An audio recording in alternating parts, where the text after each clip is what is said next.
You've hit play on the Screen Companion, an eclectic mix of film and TV recommendations.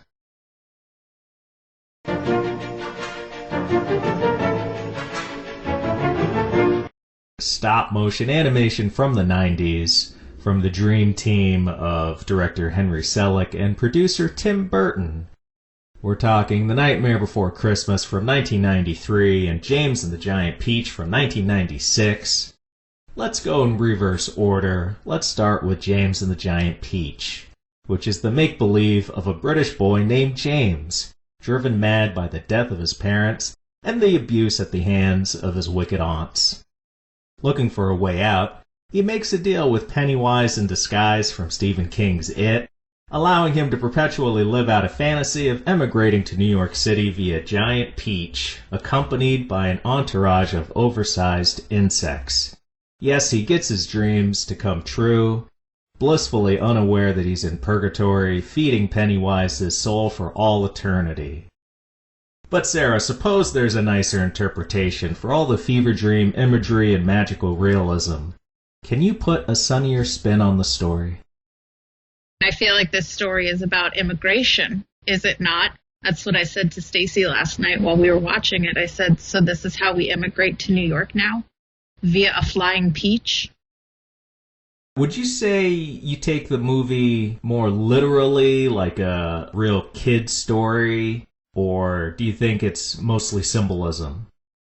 I think it's mostly symbolism. You have to look at the original author, Roald Dahl. The movie really reminded me of a giant acid trip and how he always tried to write his stories from the children's point of view and really get into their heads. I think he was using some drugs when he wrote this story. There's a real missed opportunity for the peach to be an apple. If it were, I would believe more in your immigration allegory. Do you think it takes place circa the 20s or 30s? I was thinking more the 40s or 50s, just based on the car the evil ants drove, the outfits they wore. More than the 20s or 30s.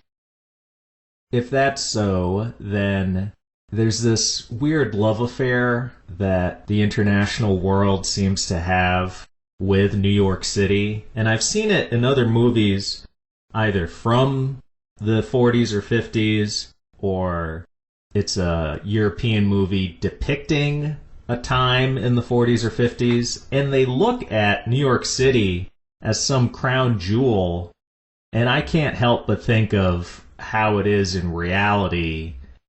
Stacey, what do you think is everybody's obsession with New York City? I can't even answer that. It's too expensive now, man. It's the land of opportunity. Have you guys ever been? I have never been to New York City, and I honestly don't have a desire to go. I haven't been either. I don't want to go as well. It's prices, subway, drugs, homeless. It's just dirty. Uh-huh.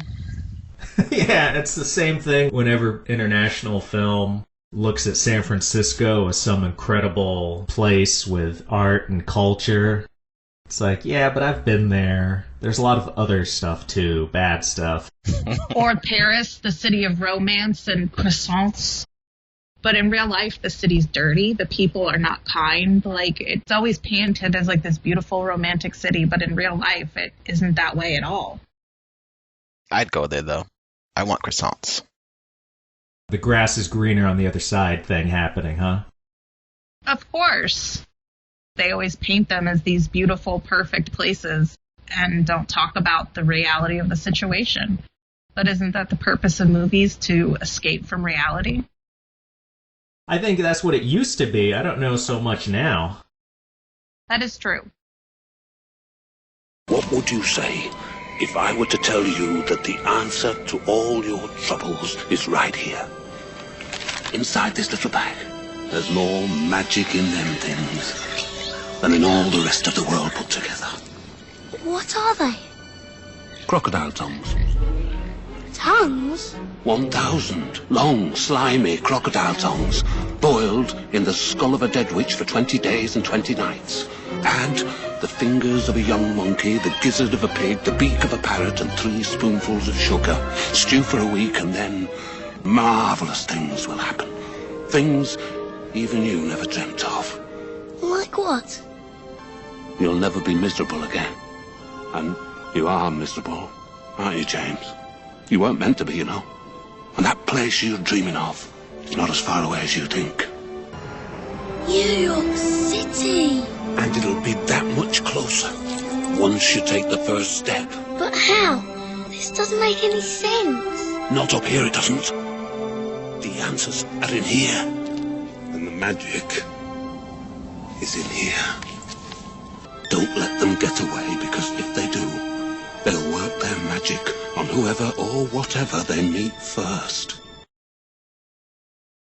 Stacey, this flick incorporates live action along with the stop motion. What do you think of the human characters taking up the first 20 minutes, and then the ending sequence in New York that merges the live action with the stop motion? I don't want to do it. I don't want to be that guy, man. I don't want to put the movie down. No, you are that guy, and that's why I'm glad Sarah's on this episode. I have to, though. When you're like, hey, Sarah wants to do it too, I breathed a sigh of relief. I was like, oh, thank God, then this won't be a total downer. But it is. It was, man. Like, the older you get, the worse this movie ages, dude. I'll ask you for your main criticisms a little later, but for now, just talking about the live action marrying with the stop motion, feel free to bitch about that. For its time, it was good. It looks nice. It wasn't done flawlessly, but it was good. Just the settings, though, rough. Very rough. Very, very low budget, man. You could tell that they were on set and not in a city somewhere actually filming. You could tell this was like a built set that they had used for the live action pieces. They're on an island, and when they're outside, you can see the backdrop is forced perspective, and they've painted the rickety house in the background on the cliff. Yes. And the table was just like, they were sitting at this table outside in the foreground, and I was like, you can just tell that this is all very badly done. Oh, yeah. And the people were the size of the lighthouse? Yes. Tiny, tiny picnic table? About a foot tall? Yeah. Yeah, there's a lot of weird stuff with the scale in this movie. Did you guys notice how at one point the peach is larger than a church? Yes. Yeah. And it went from looking like an actual peach to just a peach-colored balloon at many different points in the movie. When it rolls downhill, it starts at the house that the evil aunts have been charging people to see the giant peach. At that stage, to immediately once it's rolling downhill and goes over that church, when it started at the house, wasn't it significantly smaller? Yeah. It was. It really was, yeah. It grew on its way downhill.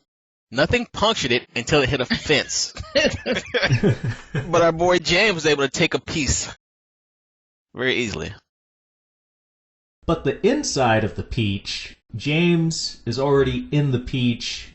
He's been transformed into a stop-motion puppet. The interior, the scale doesn't change, does it? Okay, first of all, we need to back up. When James crawls inside that peach, it looks like he's crawling up somebody's rectum. That is the first thing I thought of. They made it look exactly like he was crawling up somebody's butthole and through their intestines. That's weird you went that direction. I went the front entrance. No, it did not look like a front entrance. It was a rear entrance. No, because he's an orphan, he lost his parents, maybe he's thinking of his mom at that moment. What's another word for the vagina? A peach. Hello. Although I agree, the actual tunnel was all ribbed. Yeah. Yeah, it looked like the inside of a rectum. Ribbed for your pleasure. I found it interesting that the peach looked smaller on the inside and was also entirely hollow. So this is just a peach of skin and a little bit of meat. We're still talking about the fruit, right? A little bit of both. No. It's like I thought this was the answer to all my prayers once I got up in there, but now it just feels hollow. Yeah, it's a little roomy. See, I was thinking the opposite, though. I think like Doctor Who kind of thing, where it's bigger on the inside, you know? That's what I got from it when it crawled inside the peach. Anything that brings a shred of logic to this movie, I'll take it. Yeah. Tell us your favorite guests and what material you'd like us to cover next by emailing thescreencompanion@gmail.com, visit the Facebook group, or leave comments on YouTube. Support the podcast by subscribing and go to Amazon for the host's second novel, Self-Recognition, a futuristic detective story, available in both print and Kindle. Thank you to everyone stateside and around the world for listening. Stacey, what about the sequence at the end in New York, where it is live action with the stop motion? I really wish they stuck to one or the other. If this was redone with more like a CGI element to it, it could be much better. Oh no, don't you dare say that, Stacey. Yeah, why not? We're celebrating stop motion this episode. How could you betray the intent? 'Cause it looked bad. It wasn't right. It didn't flow for me, man. It was rough. To me, stop motion is very reminiscent of claymation. Particularly in James and the Giant Peach, I got a very claymation-y vibe. More so than I did the stop animation. Well, claymation is a form of stop motion. That's true.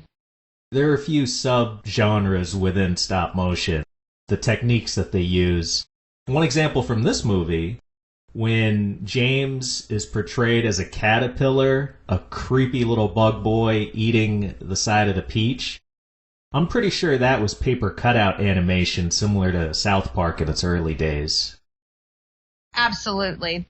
That caterpillar was a mess.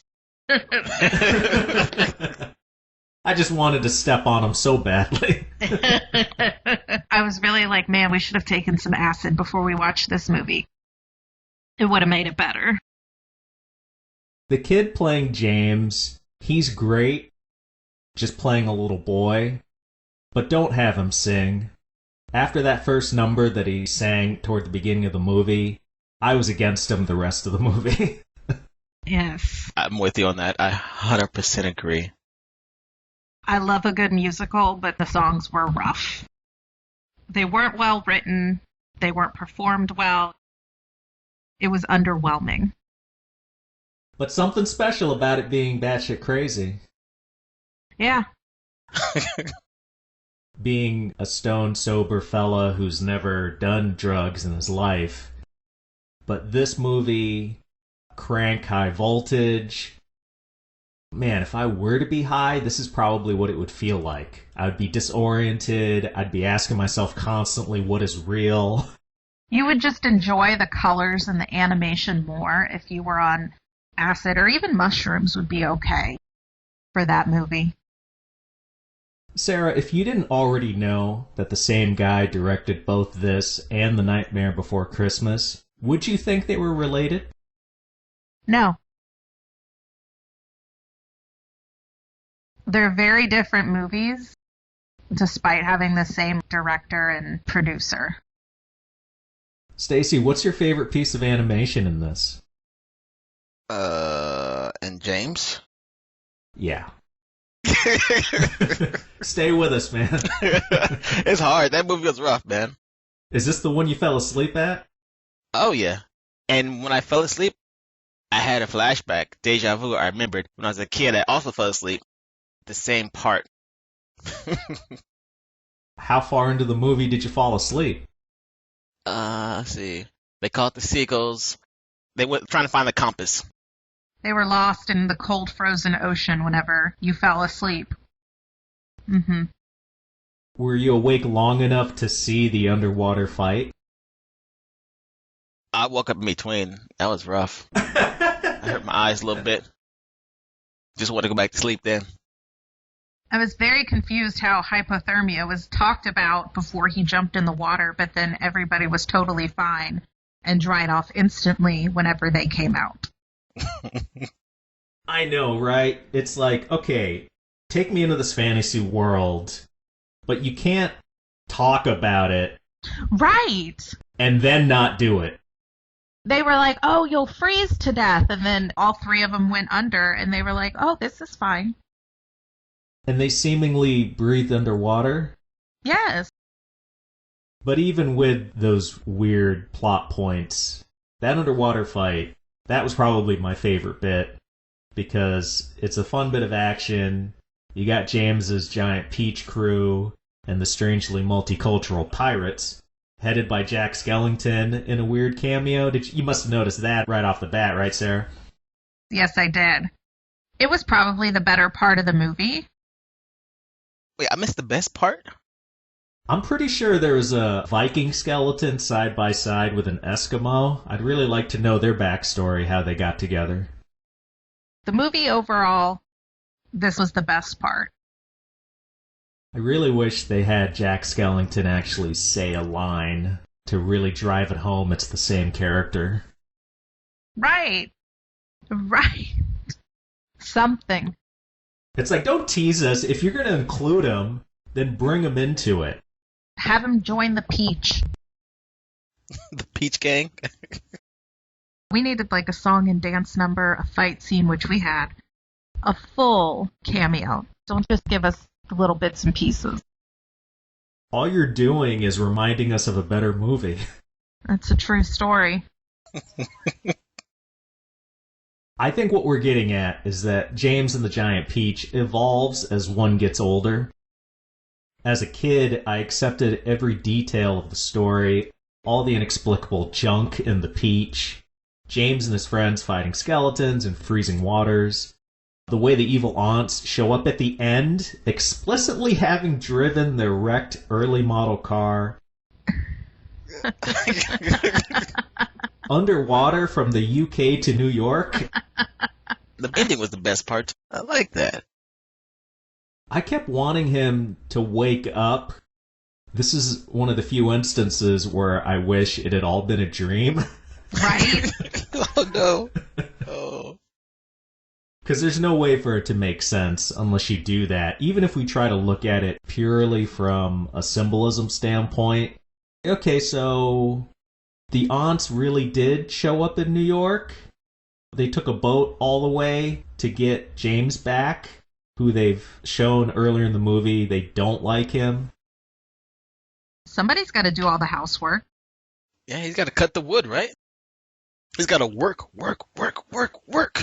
Pick up the trash, do laundry, all of it. And then they reward him with fish heads. Poor James. That was one of my favorite lines in this, when the aunts are gorging on food and James comes in and says, I finished all the chores. And one of them says, what a coincidence, we finished all the dinner. That sounds like something I would say. But as an adult, my rational brain needs to anchor somewhere for it to make an iota of sense. Right. And that's where the Pennywise in disguise theory comes in. So you got this weird guy who shows up in the middle of the night with some magical glowworms straight out of Dr. Dreadful's make-your-own spooky candy kit, and shows James his dream of getting to New York City. But how does the stranger do it? It's represented by a city in the clouds. If that's not a metaphor for the afterlife, I don't know what is. I expected him to say to the kid, yes, James, just like the cloud city in the sky, you'll float too. Pay attention to all the flair the guy's got on his coat. They're obviously baubles taken off his previous victims. Dang. Oh my God. Ouch. I'm sitting here thinking about it. I called her the Magic Man. Oh, damn. But my ramblings aside, Sarah, what age do you think would be the best to watch this for the first time? I would say between 6 and 8. Which is exactly how old I was the first time I saw it. I think I was around the same as well. Because this came out, was it 95 or 96? 96. So I would have been about 9 years old. Yeah, the sweet spot. Where you're still young enough to actually appreciate these type of movies, but old enough to also understand them. It wasn't a terrible watch this go-around. I can still appreciate it, but it's more like looking at a painting and going, oh man, look at all the work that went into that, or that's a pretty shot. Mm-hmm. But it doesn't really give me satisfaction from watching it. It's more intellectual. Yes. Such as doing it for a podcast. This movie came out 3 years after Nightmare Before Christmas. Stacey, are you glad they did something different, or do you wish Tim Burton and Selick had made a direct sequel to Nightmare? I would prefer the sequel to Nightmare. After we watched this one, I was like, man, this movie must have came out first. And then you look it up, you're like, no. It didn't, sadly. But don't you think this is one of those cases where Nightmare Before Christmas is so iconic and wonderful that the sequel probably was going to suck? But Disney went through that whole sequel disaster of the 90s. You got to think Aladdin 2, Lion King 2. They were all terrible and they couldn't come close to the original. So maybe that was their mindset too, with coming up with James and the Giant Peach and not a Nightmare Before Christmas sequel. Oh, I would have loved a Nightmare Before Christmas sequel. They had some other holidays they could have done. Christmas wasn't the only one we could stop at. Could have done Easter, St. Patrick's Day. Could have mixed it up. But what do you say about those holidays from a horrific Halloween Town point of view? Exactly. It works so well with Christmas because they're on opposite ends of the spectrum. Never mind that Tim Burton, part of the inspiration for the movie was he would put Halloween decorations on his Christmas tree like a freak. That sounds so Tim Burton-y. And it was also based off a poem he wrote in like 1982, maybe? 1983, he wrote a poem, and that's where the inspiration for this came from. Yeah, I don't think it even got published until after the movie came out. Correct. I didn't realize he did poetry. Oh, he totally looks like a goofball that would do poetry.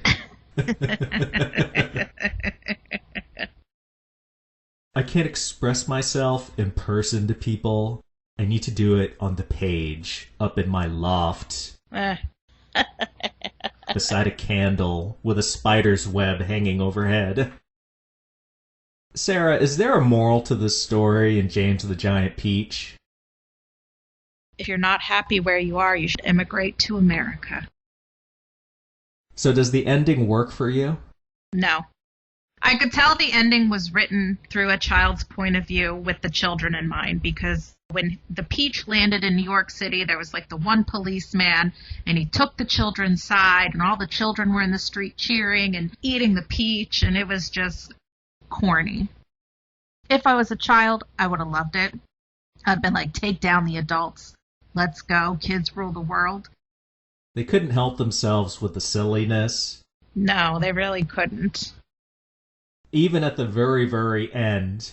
And he lived happily ever after in the pit of the peach after they ate it. It's like, damn it, come on.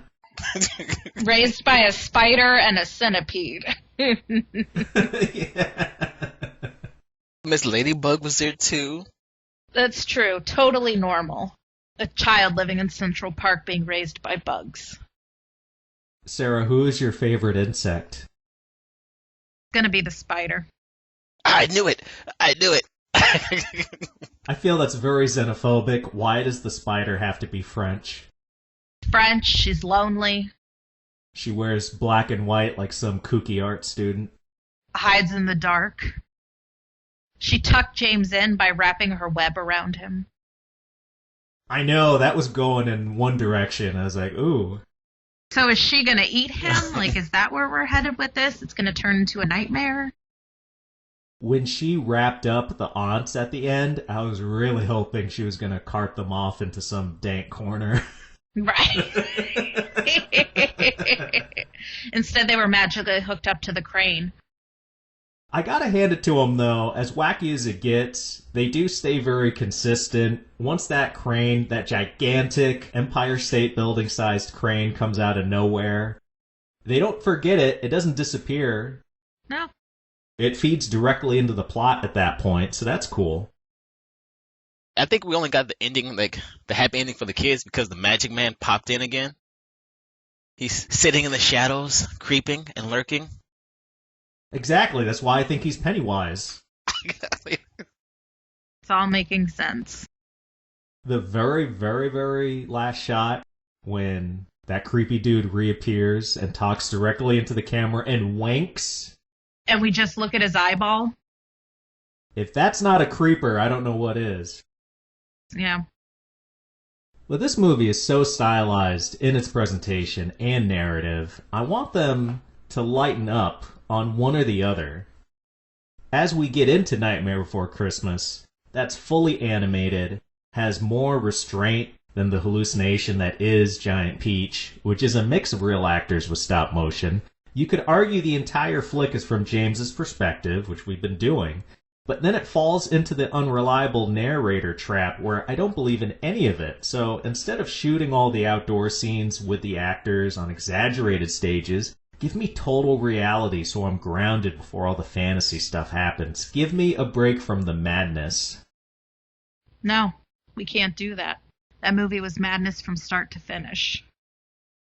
Well, I'm going to give everybody a break. As we get into a little general discussion here, Stacey, where does stop motion rank for you in terms of other animation styles? I say in the middle. It's got to be in the middle. Well, you and I took a few college classes together, including a stop motion class. Do you recall anything about it? What it's like when you're actually doing the animating, like a few of the techniques used in the movie? I remember being tedious and rough and just harsh, man. Like, it takes so long. Oh. If you can spend long hours in one place doing minute little adjustments to clay, I found it satisfying because you got to see little itty-bitty movements. That sounds awful. Well, it's why you didn't go to art school. Yeah. But when you see the culmination of the hours of work on screen, on a little monitor as you're checking your work, it's fun. It's like, oh my god, I made it move. Yeah, when I finished putting the 24 hours to get the 5-minute scene, it's worth it, yes, at the end. I agree with that one. And you can do it with such cheap materials. I don't remember that class being as expensive as others. Do you remember, Stacey? Nah. Which is probably why they did it for these movies. It saved on the budget, because it's more just labor intense. Definitely. But still, they had to have a bigger budget than what they used, man, because it was atrocious. Those sets. Sarah, does stop motion do anything better than 2D or CGI? Honestly, stop motion is probably my least favorite animation. So I'm going to go with no. Jeez, you just dropped an anvil on top of us. I just don't appreciate it. You do realize the episode you're on today, right? Yes, I do. Sorry to bring in my negativity. It's just not my favorite. Yeah, I had to take a second to really think about that question. The only thing I could arrive at, and it almost feels like a backhanded compliment, compared to 2D or 3D, an animator is constrained to real-life physics, using puppets, using clay, and sometimes that's better because it forces them to work within those boundaries, whereas sometimes I see a piece of CGI or 2D, where it's so overly zany, like a character totally expands in a way that feels like the animator was just showing off and not really paying attention to the storytelling. Mm-hmm. So the consistency, especially in Nightmare Before Christmas, where the imagery is so out there, it's nice that, okay, the mayor has two faces, but that one head isn't going to turn out like the Peach, where it changes scale suddenly. True. I did appreciate that the mayor was two-faced in A Night Before Christmas, because I was like, well, isn't that every politician? Oh man, that went totally over my head when I saw it as a kid. Mm-hmm. Same. Took me some time to catch on to that. Stacey, what do you think was so great about watching movies as a kid back then? Try to divorce our nostalgia for it. If you were a Gen Zer and you didn't grow up in the times, what do you think would be attractive about it? All we had really was just cartoons and movies, you know? There was no social media and all that stuff. You had to get your entertainment somewhere else. And the movie was the perfect way. The movies were more fictional, and so the storylines could be more wild and imaginative. They felt more creative back then. Yeah, then today everything is so based upon reality. I wanted to look at some hard data because I would say there was such a variety in theatrical content aimed at families, but then I was like, well, is that just a nostalgic feeling or is that really true? So I looked at what came out in 1993, the same year as Nightmare Before Christmas, and then I compared it to the modern era. To be fair, I went with 2019, so this is pre-pandemic. In 93, prominent family films. You've got Mrs. Doubtfire, The Sandlot, Homeward Bound, Free Willy, Sidekicks, Dennis the Menace, Rookie of the Year, Hocus Pocus, Coneheads, The Secret Garden, Addams Family Values, Batman, Mask of the Phantasm. Versus, in 2019, Toy Story 4, Frozen 2, The Lego Movie 2, Pokemon Detective Pikachu, The Secret Life of Pets 2, How to Train Your Dragon 3, and The Angry Birds Movie 2. Sensing a theme with 2019 was the year of the sequels. And you notice how all those movies, except for Pikachu, were all 3D animated. Yes. And I would argue a few of them looked very similar to one another. Yeah. But in 93, you got plenty of just straight live-action stuff, a mix of both, animal movies, coming-of-age teen movies, adaptations, new stuff. Compare Secret Garden to Mrs. Doubtfire. Like, those are two totally different ends of the spectrum, but they're fabulous. They're two totally awesome movies. I used to watch The Secret Garden all the time. I figured you'd be able to relate to that one. I've never seen The Secret Garden. That's not ringing a bell here. Oh my god. I don't know that you'd like it. Why you say that? Because you don't like a lot of things that don't come out of Japan. Yeah. I sense a lot of hate all of a sudden. I mean, whatever anti-Asian sentiment exists in the United States, it definitely doesn't exist in your household, Stacey. No. But our second half of the show, which is The Nightmare Before Christmas. Halloween Town celebrity Jack Skellington is tired of being the Pumpkin King, scaring children on October 31st along with the rest of the town's denizens. When he takes a long walk into the forest, he discovers doors leading to other holiday lands and becomes enamored with Christmas. Rallying his people and kidnapping Santa, Jack decides to conduct Christmas on his own terms, much to the human world's anguish. Sarah, this age-old question, or at least since 1993, is The Nightmare Before Christmas a Halloween movie or a Christmas movie? It's a Christmas movie. Agreed. Stacey, do you agree? Oh yeah, you got it right. She got it 100% right on that one. The beginning, how it starts off. Halloween is done, folks. It ended. We started the movie off where it ended. Make sure they understand that, man. Halloween's over. I really wanted to see what Halloween Town does on Halloween day or night. Right? That could be part 2, honestly. We don't see them scare anybody at the beginning, and I realized they probably didn't show you that, so it would be more effective. It wouldn't feel like they're repeating themselves at the end when they're scaring everybody on Christmas. But still, it's like, I want to see these guys at their best. What's their normal routine? That could have been part 2, because remember the end of this one, our man Jack Skellington is excited, he's happy, he's refreshed, revitalized, a new lease on life. But you can't just show them scaring kids for 70 minutes straight. I mean, yes, you can. I don't know, as creative as this movie gets, it would get old pretty fast. It would, but what if you showed someone else trying to take over Halloween while scaring them, trying to scare everybody else? Like the Easter Bunny? Yeah. Oh, if he tried to get revenge and he started throwing eggs at everybody? Yes. Yeah. And throwing toilet paper on people's houses? Like, yeah. If they had to do a sequel, I'd like to see some candy executive from the real world finds the door to Halloween Town. Yes. And he tries to commercialize Halloween to everybody's chagrin. See, these are great ideas. It should be one of those terrible Halloween candies, though, like the ones that came in the orange and black wax. And it was like some weird sticky candy. It should be the CEO of that company. Or the circus peanuts. Don't send in like the CEO of Hershey's or Reese's Cups. But Sarah, what about it feels like a Christmas movie to you?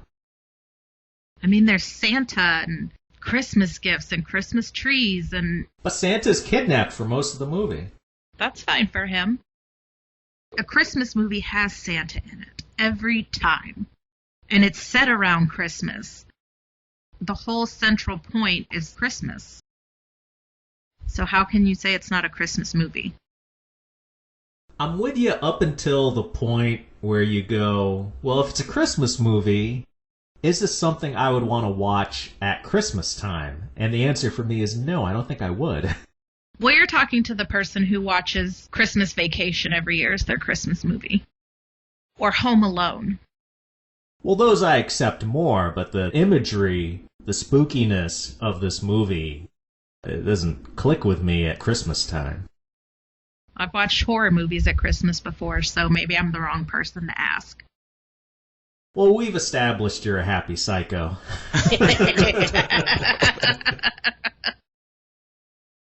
That's why Stacey has to sleep in another room with the door locked. That's true. And a knife under his pillow. Yeah, I mean, he hears scratching at the door and heavy breathing. He's like, babe, are you hot tonight? And you're like, oh yeah, Stacey, come on out. Open the door. Don't worry, I won't hurt you. Exactly.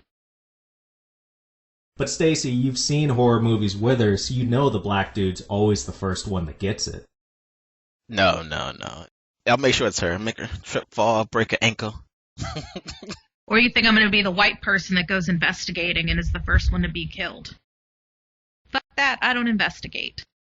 The lesson to learn here, folks, if Sarah shows up at your door and says she's got presents or something, ask her if she's satisfied her bloodlust already.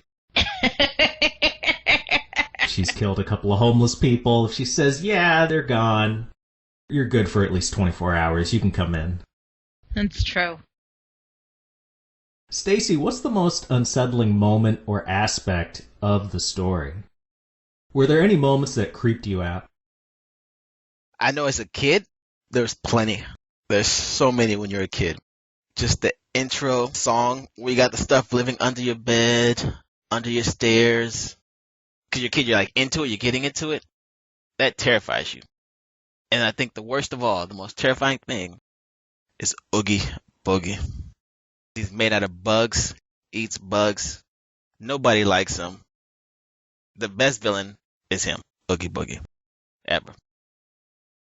I really enjoy the introduction of the vampires at the beginning. Taken out of context, that would fit super well in an animated horror movie. Yes, it would.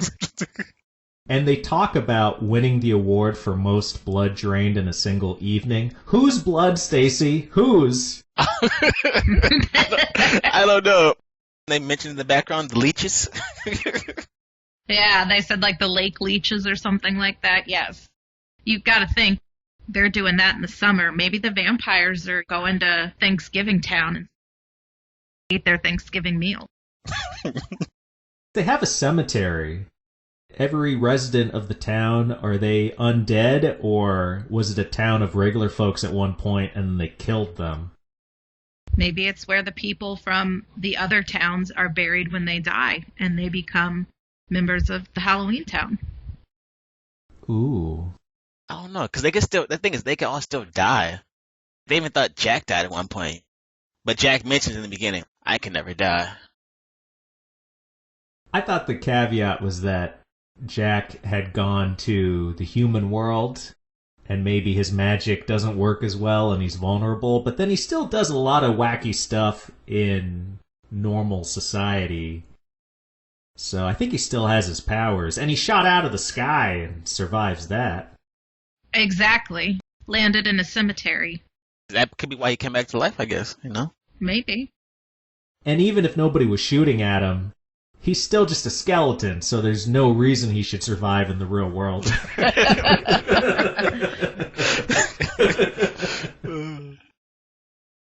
So, Sarah, Danny Elfman composed 11 songs for this. Which one is your favorite? It's either going to be the opening or the Oogie Boogie song. Opening for sure. And I gotta get, when he hits Christmas Town. What is this? Oh, love it. Love it, man. That's my favorite. Because he's just so happy to discover this place. In my bones I feel the warmth that's coming from inside. I think that's what makes it a Christmas movie.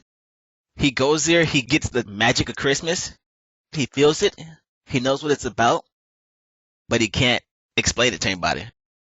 It's a feeling, isn't it? He goes to the town, he explains it, no one understands it, but then he goes to the professor, and he starts doing the scientific method to figure out, how do I explain this to everybody? True. But he doesn't really come to any conclusion through doing that, which I think speaks to Sarah's point that it's a feeling. It's not explainable by science. Yeah. He can't explain what he felt when he went there. He just knew it was a different feeling, a happier feeling than where he was in his Halloween town. What do you think about Nightmare Before Christmas transcends children's movies? Why do you still like it? Because I love Halloween, and I love all things related to Halloween. And even though this is a Christmas movie, it has the Halloween characters. I don't want to say horror feel to it, but it's more of a darker movie than most children's movies are. And there's so much going on in every frame of the movie, but they do it in a way that doesn't feel too busy, where you can't focus on anything, so it really helps rewatching this movie. Yes. Sometimes when you rewatch a movie or you've seen it several times, you're able to focus on details that you don't notice the first time.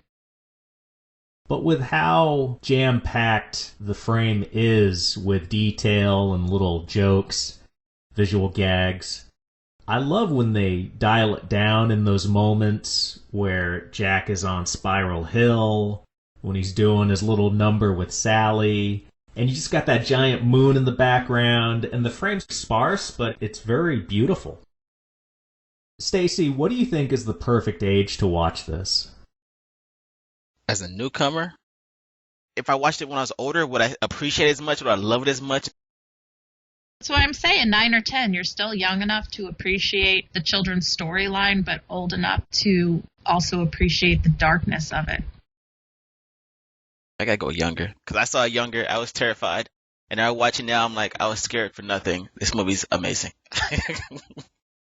Because I was 5 when I first saw it. I remember seeing it opening weekend. It boggles the mind that this is just a little over 70 minutes.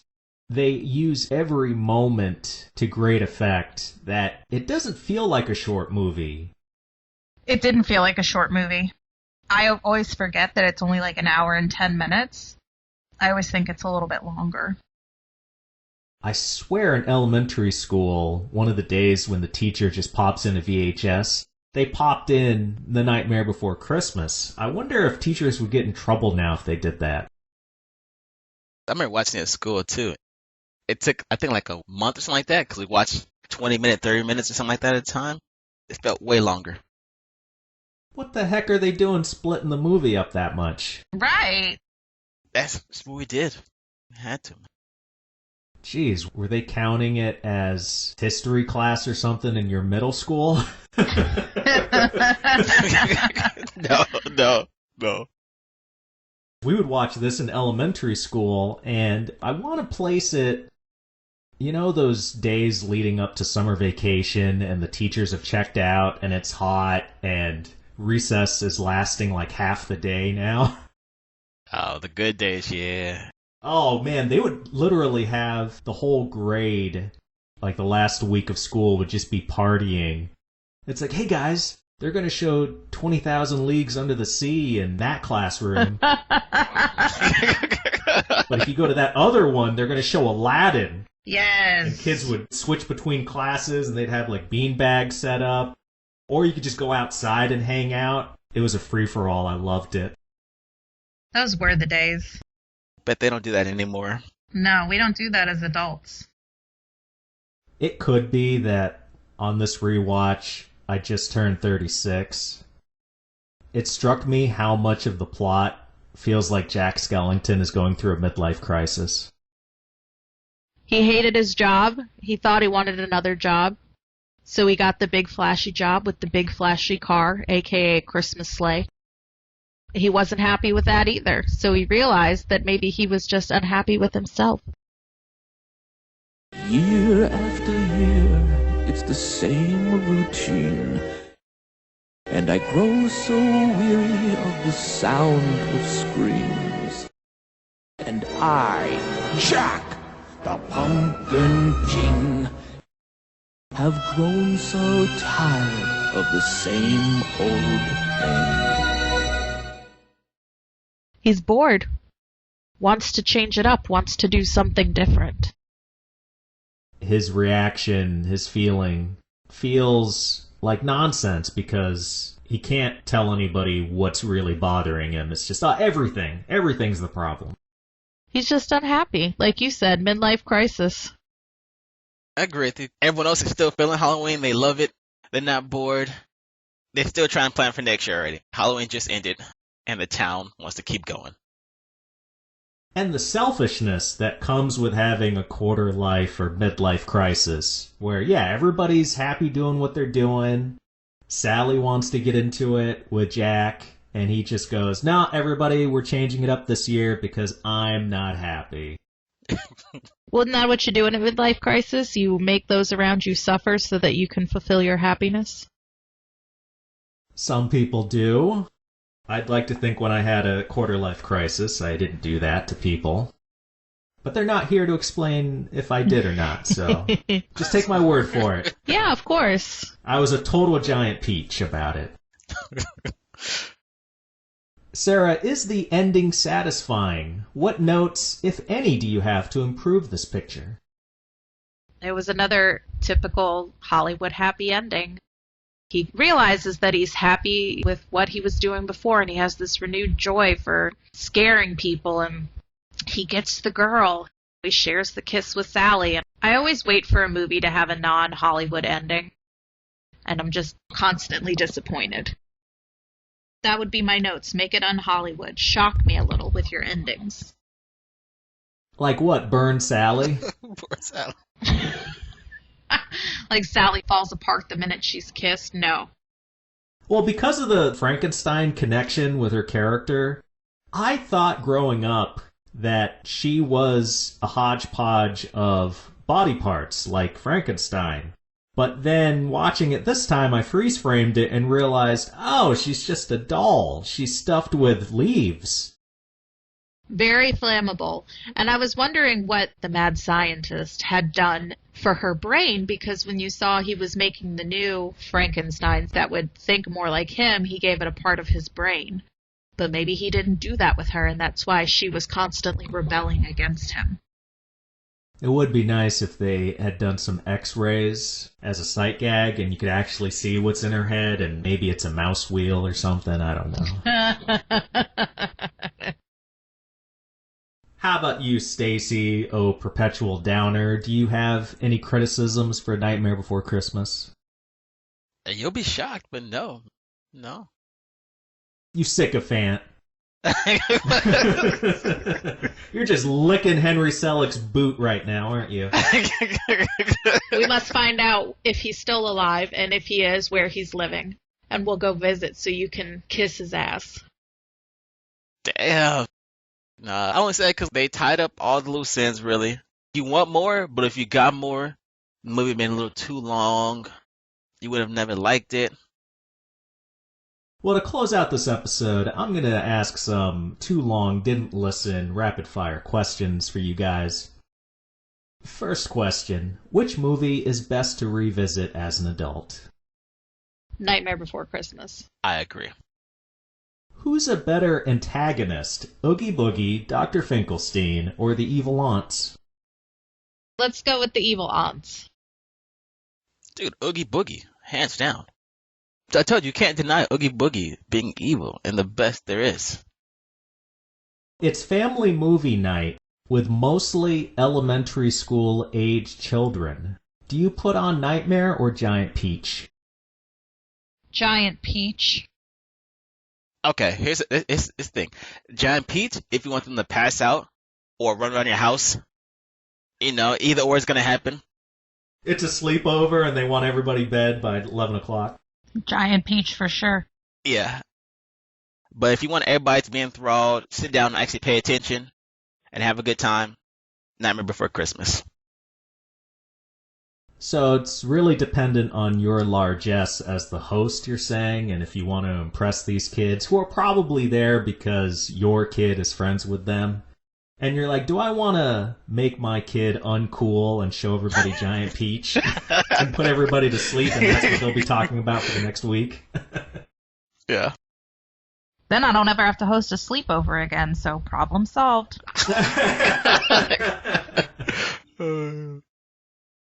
And then the final question to cap our episode. Which movie is better to watch when you are high? Nightmare Before Christmas. That's a tough one. If you've toked a little bit. You know how I know that you don't smoke weed is because you just said if I toked a little bit.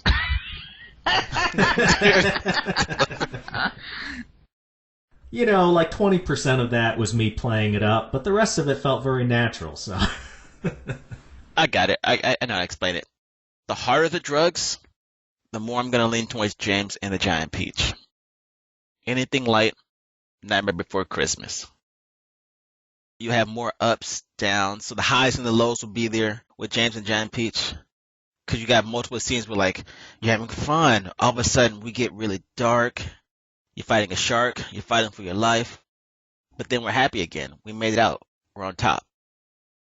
When Nightmare Before Christmas is more like a smooth ride. You hit your heel. You slowly go down, slowly back up. It's a more stable roller coaster. So would you say you're going to be smoking a bit more indica with Nightmare Before Christmas? Yeah.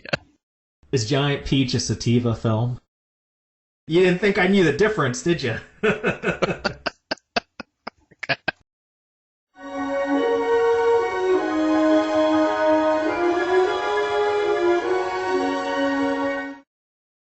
You've reached the end of this episode of The Screen Companion.